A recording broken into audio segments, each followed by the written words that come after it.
You're listening to the Microsoft Innovation Podcast, where we explore the intersection of people, business, and technology. This year, we're adding a new show to our lineup, The AI Advantage, to help you learn the skills you need to thrive in the AI era.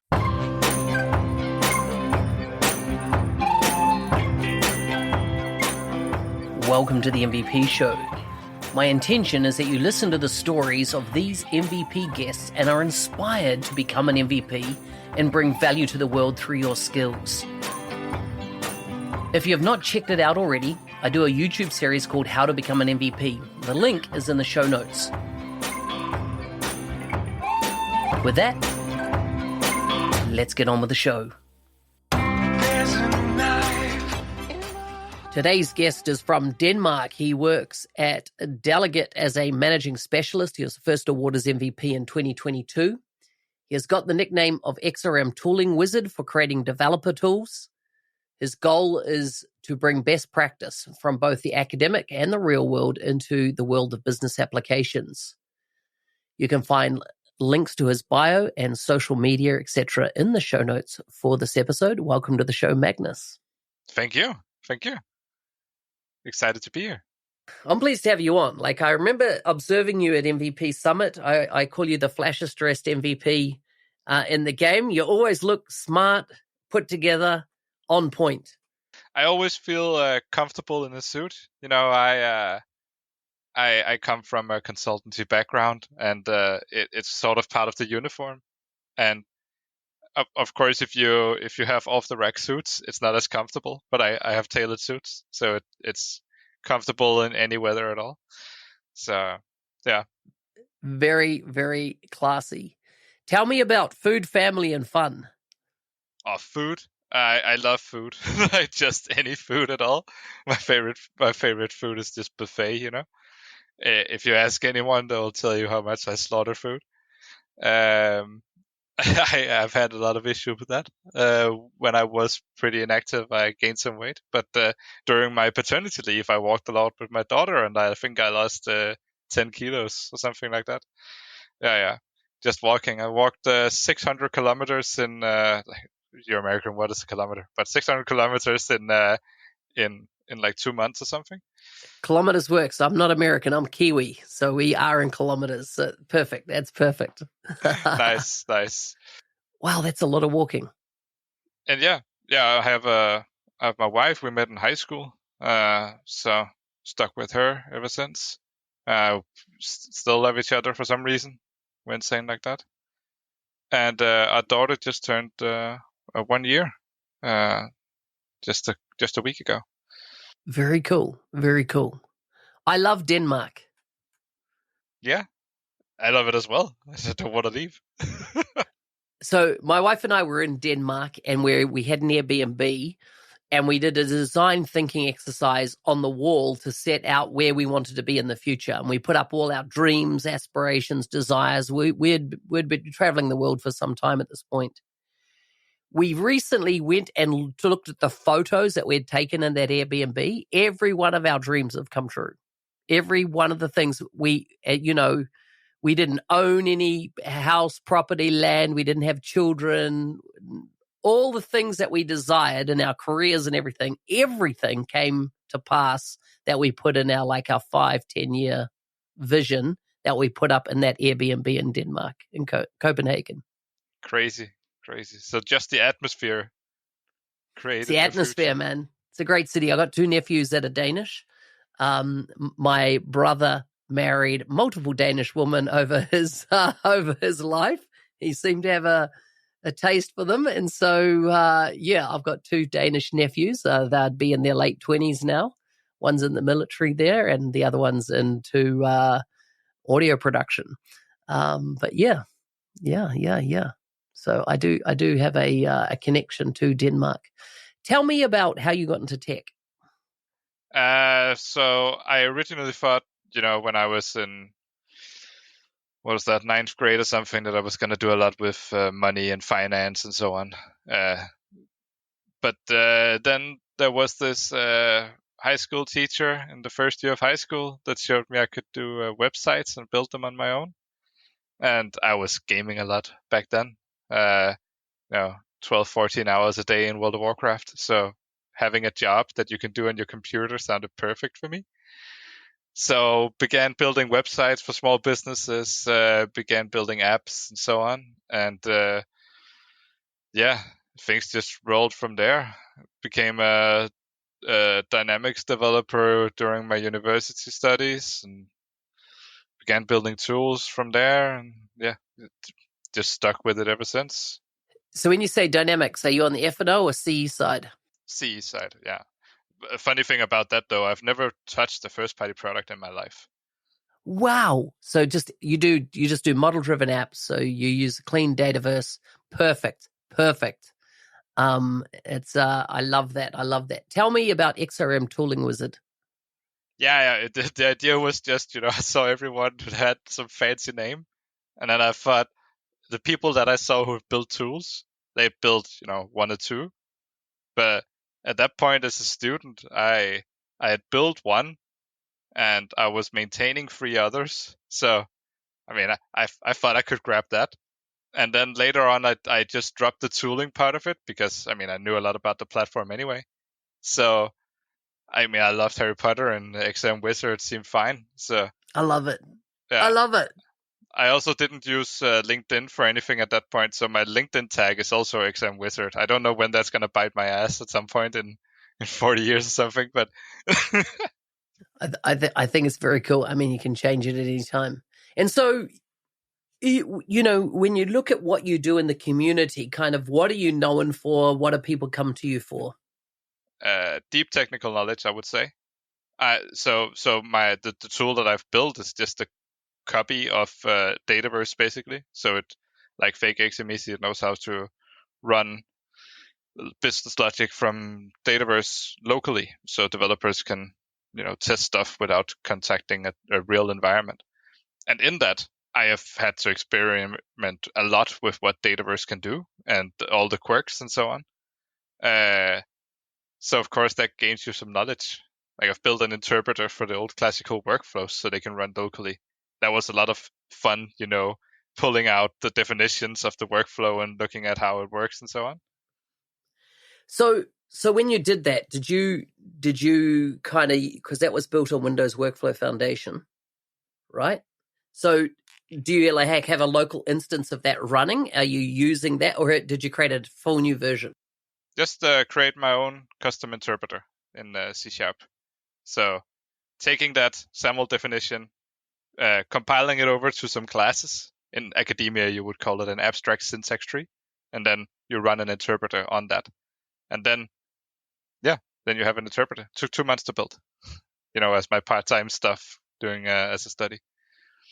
That's epic. So what are your thoughts between Power Automate and what was provided in that workflow tool that was part of the original Dynamics product? The most sad part is that Power Automate is asynchronous. So if you want to Google my name, you can probably find some super old article where when Power Automate came out, I said that it would suck, it wouldn't scale and so on. And the whole point is that if all of your business logic is running asynchronously, your data quality is going to go bad. And that was the great part about the classical workflows, was that they can run synchronously. They only could run synchronously, I thought, towards the end. I don't remember the OG product having the synchronous functionality, like back in CRM 4 days and things like that. Now, I could be wrong, but I Fair thought... enough, but at least in 2011 they had it. So yeah. Power Automate is pretty old by that standard, so they haven't followed suit. So let's unpack this, because it was interesting. Ryan Cunningham coined this term in the fullness of time, that it would achieve that. And Steven Siciliano, who then, was the Power Automate owner for some time, coined that, some years ago when it first came out, because our biggest complaint was, when are you going to give us parity with what we had with Windows Workflow Foundation in Power Automate? And of course, we're now, 2017, 2016, that's a long time ago, right? And it still hasn't come about. Why do you think it's, one, not been a desire from the product team to get the synchronous functionality in there? Is it just too big a challenge for them to solve in the architecture they've created with Power Automate? I mean, we've also created I have a colleague who created an interpreter, and I, gave him comments on it, for cloud flows. So there's a pretty big difference in how they're written. They are much more abstract, so it's easier for them to add more connections and so on. But that also means that it's harder for you to run an interpreter that doesn't spin up stuff. So inherently, Power Automate interpreting is slower than classic workflows. So I think a much more fast and easy transition would be the low-code plugins, or whatever they might be called in the future, right? Okay, so is that the future way to do things you're thinking? Low-code plugins, I think so. Definitely addresses this scenario. And the problem, though, I suppose, with the low-code plugins, which you didn't have with Workflow Foundation, was a GUI that was allowed a, quote, citizen developer to build them. But I think, with natural language helping, writing formulas and so on, I think having a GUI is more of a hindrance than just having something helping out writing formulas, right? I think the actual media that we interact with will change in the next 5 to 10 years anyway. I think everything will be more abstract, right? But the PowerFX will have the same strength in that it can use all the connections, but it's inherently more lightweight. So if you think that you can still have named formulas and so on, so you can break down your big complex logic, but you can still do the same stuff, that you can call the environment, so you can call custom APIs or actions, that you can, patch and retrieve and so on. So the real big gap right now is that the triggers are not as sophisticated as plugins. Like, if there was full parity for these local plugins as plugins, that they can have access to the same plugin execution context, then I don't see a reason why a lot of the simple stuff wouldn't be written in that. Interesting. And why do you think that is not there?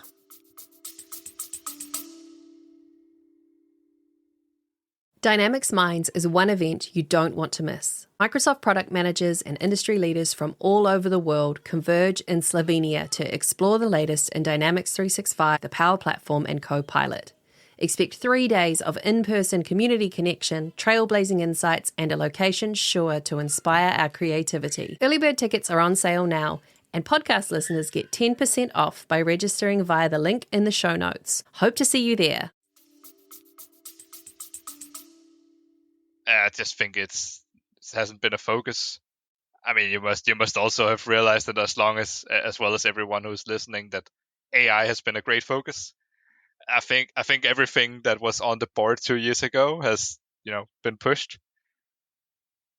But looking at the release wave that we've seen now, it seems like they're picking up steam again and actually fixing stuff on the platform. But there's been a 1.5 year gap. So I made a prediction last week that Power Automate will disappear into the background in the next 5 years. Nobody will be a Power Automate developer or configurer, because I believe that as speech becomes ubiquitous in how we interact with AI, that although AI will build out the automations for us, there will be no need for us to go in and build out an automation as such, as that we would, maybe hit a record button on our screen and show kind of what's already been proposed, or literally just talk to it and say, I need an automation that does this. And it might, schematic that up on screen for you. And you might, I need this to happen at this point, and basically verbally go through, and then behind the scenes, it'll go, okay, I need these connectors to do that. And if don't exist, it'll build them. And you'll provide access to data sets, etc. It'll have a full formula engine in it, blah, blah, blah. Do you see that that's, the demand for in the last 5-10 years, I've seen a lot of people put, their Power Automate guru on their profiles and stuff and really built a brand around that. Do you see it all kind of just disappearing into the background, as in that AI will be our interface? It depends on how slow we as consultancies and so on are changing. But I definitely think that the future is that direction. The future will be that systems describe how data should be understood in their domain. And so that would be kind of closed source. So let's say you have a warehouse system. In your system, you know what an item is in a warehouse, but how an item gets in there, you might have a single interface for adding items, but from the rest of the business perspective, you don't really care. Your solution that you've built, still on Dataverse, still and so on. You have all your business logic that runs hopefully synchronously, so your data remains intact. Is full of your domain knowledge, and then you have these points in, and that's where your point is, right? That right now we would put your Power Automate guru in there, and have them describe exactly how these different systems should connect. I definitely think that layer will be blurred out. As long as your warehouse system can describe how to interact with it well enough, such that an AI can interact with it, there's no reason why you need the logic. Have you looked at semantic kernel? No, I don't think so. So Microsoft announced it in July this year, and it's pretty mind-blowing because I watched last week a demonstration of a shopping cart scenario where somebody says, the shopping cart metaphor, right, based on kind of a supermarket checkout is cumbersome. And particularly if you're elderly, right, as in to necessarily understand that. And so I noticed this example. So using voice interaction, it said, somebody goes to the website that has a catalog of products and just said, I need some boots. And they showed that in semantic kernel. Well, what's a boot, right? So using generative AI, then it can say a boot is this type of thing. And you hand that to the API, the product API, and says, okay, do you have a product that has a dimension called boot? Yeah, I do. Well, can you display those on screen? Great, there they are.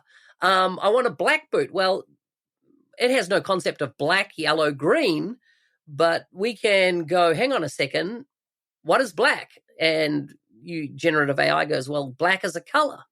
And so, okay, do we have a dimension called black? Yeah, here's and all of a sudden the way you're going to interact becomes pretty compelling, right? Well, I'll have two of those. And by the way, just use my credit card to complete the purchase, rather than, and you might have a validator saying, put your CVC or whatever it is, code in, what is it? And it just give it to, might give it to you auditory. And all of a sudden, the way we can create experiences for people massively changes by using this kind of, so check out semantic kernel. Anyhow, I'm a big fan because it's very human readable code in what what's generated. And I just see a lot of runway in the area of the Power Platform dynamics, that type of thing, of where this is going to be an incredibly powerful tool to create new experiences. Yeah. And of course, it's easy to get hyped, right? My big worry is that I can see the vision. I can see that there will no longer be a Canvas app or model-driven app. You just have a blank screen, and it auto-generates whatever UI you want. But I am much more interested in how close are we now? Like, okay, how close is Code Interpreter in ChatGPT to be able to generate a React app for me that can interact with an API? It's not there yet, but I would love for these examples to be what we study, rather than because it's super easy to talk about, 5 to 10 years. Who the fuck is going to check up? Yeah, so exactly, right? It's much easier to figure out what can you do now. You can point Copilot to your Dataverse database, and it can answer some stuff. It can probably not answer stuff if you have a complex table structure. But so it's not there yet. It can probably get there. But there are a lot of scenarios like user guidance and where you can point it to some documentation you have and so on. That might be a good idea. How do I do stuff? Well, if you have written pretty good documentation, why not just give it to Copilot and then it can figure it out? So a lot of these, I need to read a lot of documents in order to understand something. It can do that now. And I'm guessing you must have read a lot of the examples of different businesses that are using generative AI now in success. A lot of them, we've also built a bunch of these systems, is a lot of they have a lot of cases, and usually there are a lot of documents tied to it. And it makes it a lot easier for them to read a summary from generative AI, and then they can dig into the documents if they need to, rather than they have to figure it out. And a lot of these cases also have pretty short SLAs, which allows them to actually read through stuff and maybe win more cases and so on. Maybe solve them faster, or at least do them thoroughly enough, follow company policy and so on. A lot of these different companies, they aren't following their own compliance internally because there's not enough time, right? So that is what we can do now, and I'm much more interested in what is the next 6 months and a year, because I don't think anyone knows any more than that anyway. Yeah. So with that in mind, final question for you is, what are you learning? What are you studying? What is your focus that is only 6 months out?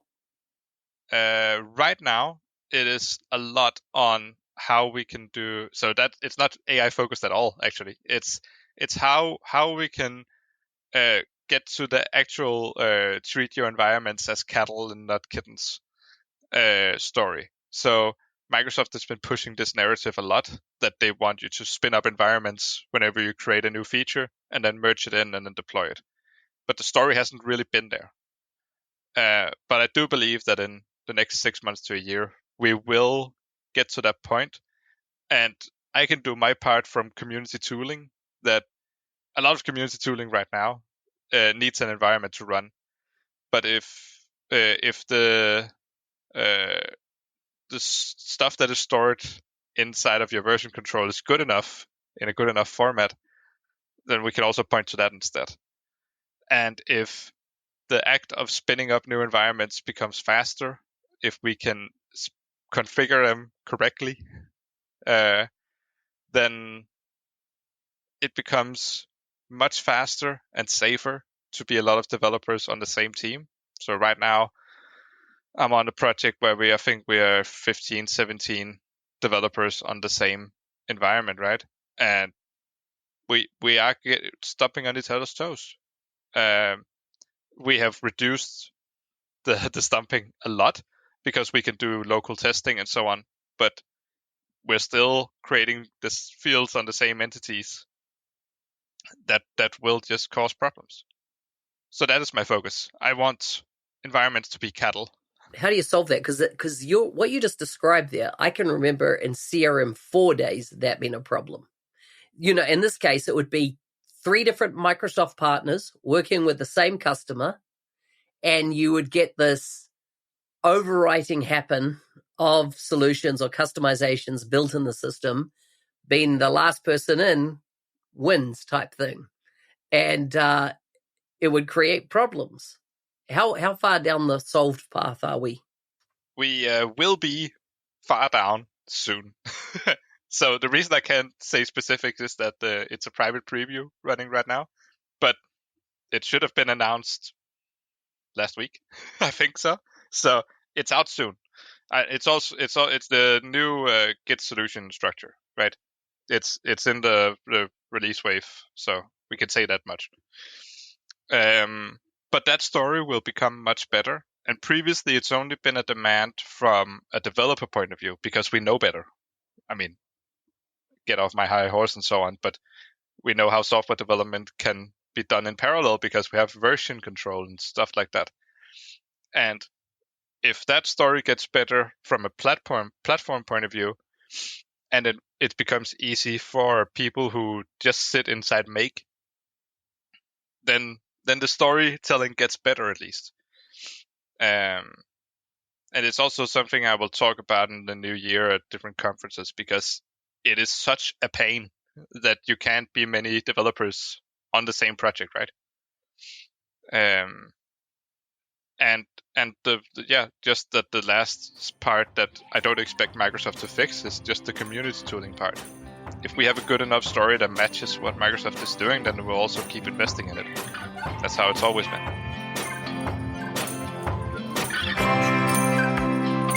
Hey, thanks for listening. I'm your host, Business Application MVP Mark Smith, otherwise known as the NZ365 Guy. If you like the show and want to be a supporter, check out buymeacoffee.com/NZ365 Guy. Thanks again, and see you next time.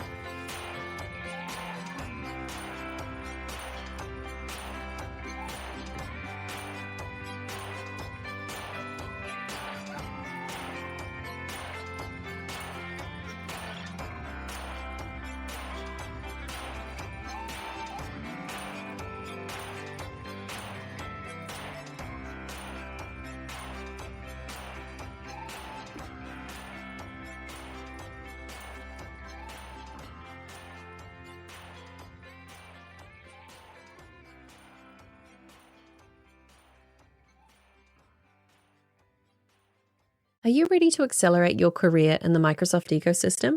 The 90-Day Mentoring Challenge, created by Mark Smith, is your opportunity to create a personalized pathway to success. Join over 1,200 alumni from more than 70 countries who have achieved remarkable results, from promotions to new job opportunities.